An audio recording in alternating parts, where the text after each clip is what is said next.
pengayaan kegiatan intrakurikuler. Nah, kurikuler ini di madrasah dilaksanakan dalam bentuk P5RA itu saja. Jadi di dalam KMA itu masuk di dalam bab yang namanya kurikuler bab 4. Nah, di situ diterangkan bahwa kurikuler ini memuat kompetensi, muatan pembelajaran, dan beban belajar. Nah, kompetensi yang dibangun itu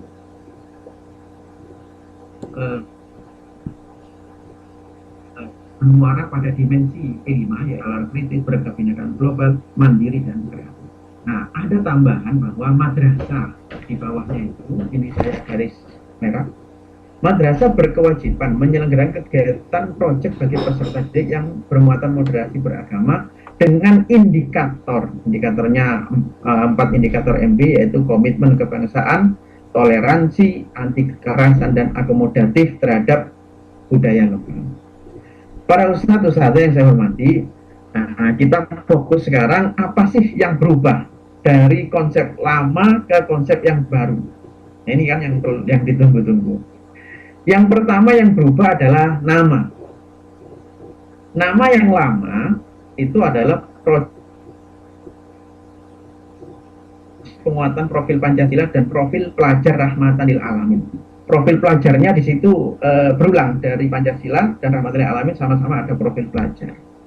Nah, ini setelah kita lakukan kajian, jadi KMA itu kita juga mengkaji beberapa kali pertemuan, terjadi fenomena bahwa ada miskonsepsi di madrasah-madrasah itu bahwa P5 PPRA yang dulu atau P5 P2RA itu adalah dua proyek yang berbeda gitu. Di madrasah-madrasah itu ada proyek P5, ada proyek rahmatan lil alamin begitu. Sehingga ini menimbulkan konsepsi di madrasah, sehingga kita berinisiatif untuk menyatukan. Jadi menyatukan proyek itu menjadi namanya proyek penguatan profil Pancasila dan rahmatan lil alamin. Kenapa di situ ada kata dan? Nah, ini jadi perdebatan juga.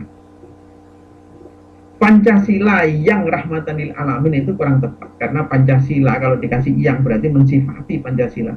Pancasilanya menjadi mausuh, jadi kurang tepat. Kalau Pancasila digaris begitu juga kurang tepat, karena nanti menjadi penjelas dari Pancasila.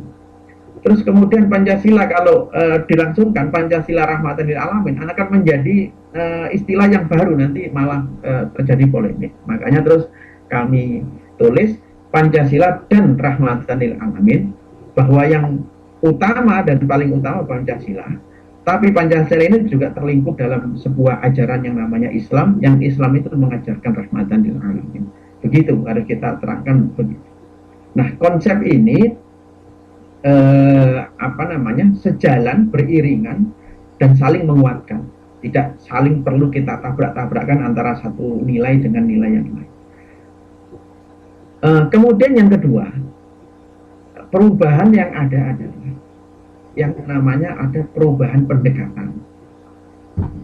Jadi, kalau dulu di P5 PPRA atau P5 P2RA yang kita anut tahun 2022 tahun 2023 itu antara Pancasila, proyek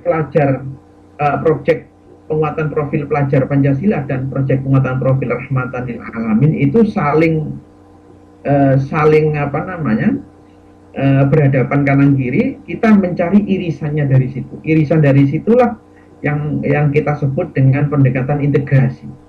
Jadi bagaimana nilai Pancasila ini diintegrasi, nilai-nilai rahmatan lil alamin ini mengintegrasi masuk ke dalam elemen dan sub-elemen yang dibangun di proyek penguatan profil Pancasila. Begitu dulu pendekatannya adalah integrasi. Nah, yang sekarang di tahun 2024 ini setelah melakukan kajian, proyek penguatan profil pelajar Pancasila ini melebur menjadi satu.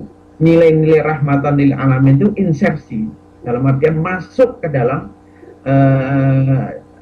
elemen dan sub-elemen yang dibangun di proyek penguatan profil Pancasila.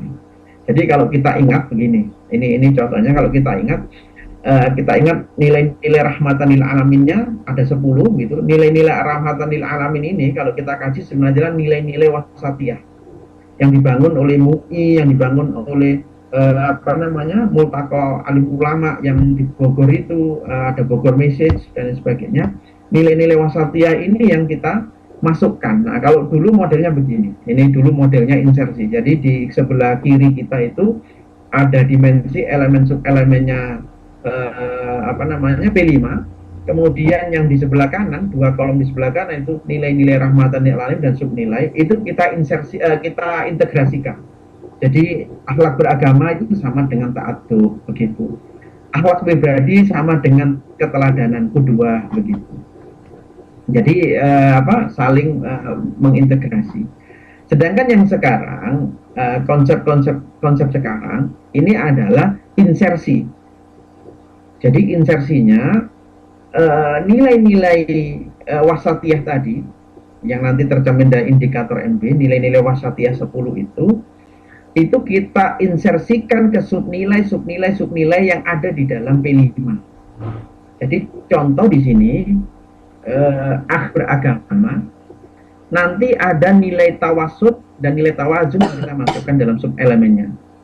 Kemudian akhlak pribadi itu ada qudwah, nilai pelopor kebaikan, menjalankan fungsi khalifah di bumi, itu kita insersikan ke dalam subelemennya akhlak pribadi. Kemudian akhlak kepada manusia, musawah, ta'adub, kita insersikan juga. Kemudian akhlak bernegara, itu muwatonah, mengakui negara dan menghormati kewarganegaraan, kita insersikan ke dalam akhlak beragama. Kemudian saya lanjutkan, nilai syuro kita insersikan juga ke dalam berkebinekaan global, berkeadilan sosial. Terus gotong royong, ada elemen kolaborasi, di situ subelemennya kita insersikan tasamu. Kemudian di dimensi mandiri kita insersikan di situ juga qudwah. Jadi ada beberapa subelemennya milik P5 itu yang selaras dengan nilai qudwah, sehingga kita stempel di situ. Kemudian ada kreatif, itu kita insersikan subnilainya inovatif dan dinamis. Itu dalam bahasa kita itu tatawur wa ibtikar. Para ustadz-ustadz yang saya hormati, sekarang perbedaan selanjutnya, perbedaan yang ketiga, perubahan teknis pelaksanaan.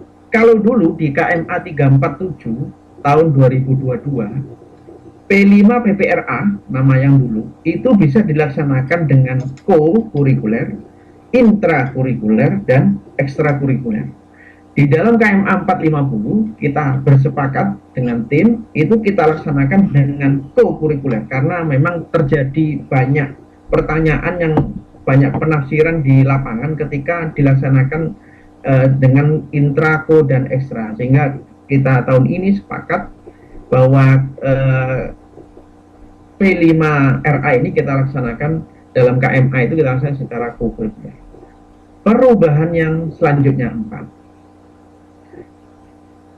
Dalam KMA 347 tahun 2020, kita sangat ingat bahwa proyek itu mengambil alokasi 20-30%. Dalam total jam itu diambil 20-30%. Nah, di dalam KMA 450 tahun 2024, itu jamnya sudah tidak perlu persen-persenan. Ya, jadi tidak usah mikir ini berapa persen dan sebagainya. Para guru, para kepala cukup untuk melihat saja di kolom struktur kurikulum, di situ ada intra, ada ko. Jadi seperti itu. Jadi sekarang sudah tertulis dengan jelas. Nah, tertulisnya itu jumlahnya seperti ini. Jadi MI itu kelas 1 ada 144, MI kelas 2 sampai 5 ada 180, MI kelas 6 ada 160, MI kelas 7-8 216, MTS ada 192 sampai seterusnya. Sampai dari MAK kelas 12 itu ada 32. Kok 32, Pak? Karena ada PPL, praktek kerja lapangan di MAK sebanyak 736. Nah, ini sudah termaktub di dalam struktur kurikulum. Kita tidak perlu tidak